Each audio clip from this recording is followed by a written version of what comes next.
Assalamualaikum dan salam sejahtera kepada Dr. Nan Zakia Megat Ibrahim dan kawan-kawan sekalian. Saya mewakili kumpulan saya membentangkan slide kami yang bertajuk Teori Penggunaan dan Penguasaan Kehendak.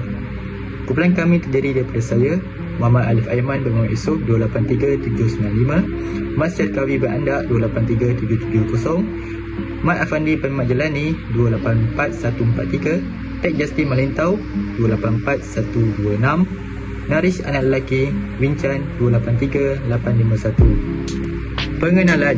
Teori penggunaan dan penguasaan kehendak adalah sebuah teknologi bagi komunikasi sudah luaskan konteks berkomunikasi. Hal ini kerana proses komunikasi tidak sahaja berlaku sesama manusia, bahkan juga antara mesin, teknologi dengan manusia dan juga mesin dengan mesin. Teknologi komunikasi berkembang mengikut dari manusia seperti merasa dengan lidah, menghidu dengan hidung, menyentuh dengan kulit, mendengar dengan telinga dan melihat dengan mata. Dari segi perluasan ilmu komunikasi, setiap individu mesti fahami teori-teori yang selalu diujikan melalui pendidikan dalam bidang teknologi komunikasi.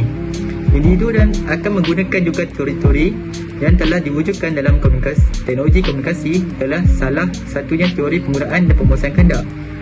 Teori penggunaan dan gratifikasi membincangkan kesan media terhadap orang ramai. Ia menerangkan bagaimana orang menggunakan media untuk keperluan mereka sendiri dan berpuas hati apabila keperluan mereka dipenuhi. Dalam erti kata lain, boleh dikatakan bahawa teori itu berhujah apa yang orang lakukan dengan media dan bukannya apa yang media lakukan kepada orang.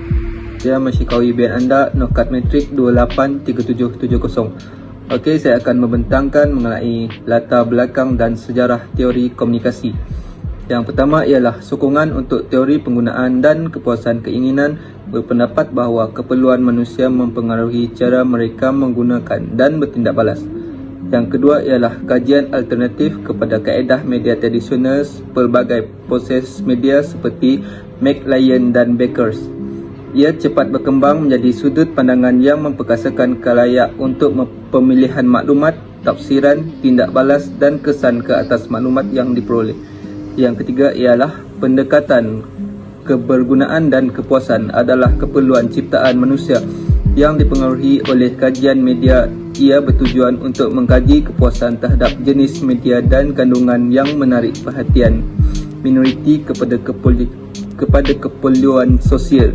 Yang keempat ialah penyelidik menerokai banyak pemboleh ubah sosial dan psikologi yang terdapat pada manusia yang dianggap sebagai penunjuk corak penggunaan media yang berbeza untuk tahap kepuasan. Yang terakhir ialah kajian kepuasan adalah tindak balas positif terhadap perspektif berbeza yang diberikan oleh kajian pengkritik kepada manusia. Sekian. Saya Narish lagi Winchan, nombor metrik 283851. Hari ini saya ingin membentangkan tentang konsep teori komunikasi. Okey, yang pertama, konsep komunikasi mempunyai banyak simbol pemahaman, proses dan hubungan. Yang kedua, konsep kewujudan akan digabung menjadi satu teori. Yang ketiga, kita dapat memahami apa yang kita ingin sampaikan kepada seseorang penerima. Yang keempat, tujuan teori komunikasi itu sendiri adalah untuk memahami orang lain terlebih dahulu. Yang kelima, dapat memberikan penjelasan atau pemahaman kepada seseorang. Yang keenam, dapat mempredikasi sesuatu yang kita tidak tahu. Itu saja. Saya Mat Afandi bin Mat Jelani 284143 akan menerangkan tentang andaian teori. Teori penggunaan dan kepuasan jelas menggambarkan kepentingan pengguna media dan menyebut mereka sebagai pengguna media yang aktif sudah kepada mana-mana kandungan dengan persetujuan mereka sendiri. Andaian teori penggunaan dan kepuasan adalah seperti penonton yang aktif, khalayak yang berorientasikan matlamat. Ahli khalayak mempunyai pilihan untuk memenuhi keperluannya dengan memilih media mengikut persetujuannya. Jenis media yang berbeza bersaing antara satu sama lain serta kepada sumber kepuasan yang lain untuk perhatian penonton. Medium yang memberi kepuasan kepada seseorang akan lebih kerap digunakan berbanding dengan jenis yang lain. Semua orang mengetahui penggunaan media serta kepentingan mereka. Penilaian nilai kandungan media hanya mula dinilai oleh penonton.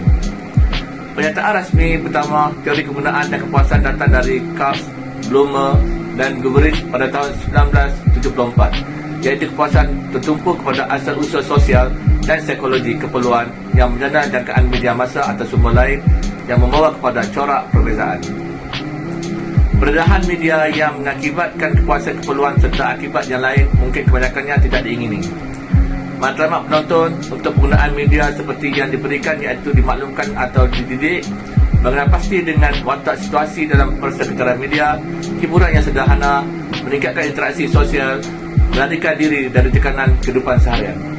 Sekian. Saya Ted Justin Malintau, Not Matrix 284126 akan membentangkan bahagian relevan teori dengan realiti atau keadaan komunikasi semasa dalam konteks organisasi. Teori penggunaan dan kepuasan kehendak menegaskan bahawa orang menggunakan media untuk memenuhi kehendak dan keperluan tertentu. Teori ini bergantung pada dua prinsip bahawa pengguna media aktif dalam memilih media yang mereka gunakan dan mereka tahu mengapa mereka memilih pilihan media yang berbeza. Dalam konteks organisasi, teori kegunaan dan kepuasan berdasarkan khlayak media atau khlayak aktif yang menggunakan media untuk tujuan memenuhi keperluan khusus media. Keperluan media diterjemahkan kepada pelbagai faktor penggunaan media yang berbeza dan seterusnya memberikan pelbagai jenis dan tahap kepuasan kepada penggunanya. Kebanyakan organisasi kini juga mempunyai portal dalam talian organisasi mereka sendiri. Mereka memilih portal berita dalam talian ialah ruang untuk pembaca memberikan maklum balas tentang pandangan mereka terhadap berita atau isu yang dilaporkan. Analisis kritikan terhadap teori. Teori komunikasi telah diubah suas secara dramatik sejak jenisnya pertama. Kebanyakannya hasil daripada teknologi yang sentiasa berubah dengan cepat dan banyak teori dan cara analisis pendidikan yang halus. Teori ini adalah asas kepada model penghantaran komunikasi yang kita ada kecenderungan untuk disebut dalam bab 1, pengantar pengajian komunikasi.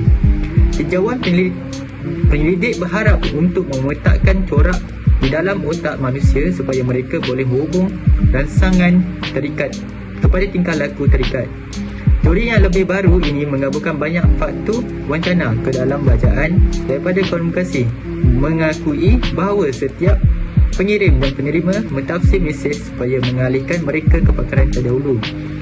Jadi untuk mengambil kira perspektif dan pengetahuan, penelitian media masa berkaitan dengan teori yang dibangunkan baru-baru ini ialah profesi yang muncul daripada sains.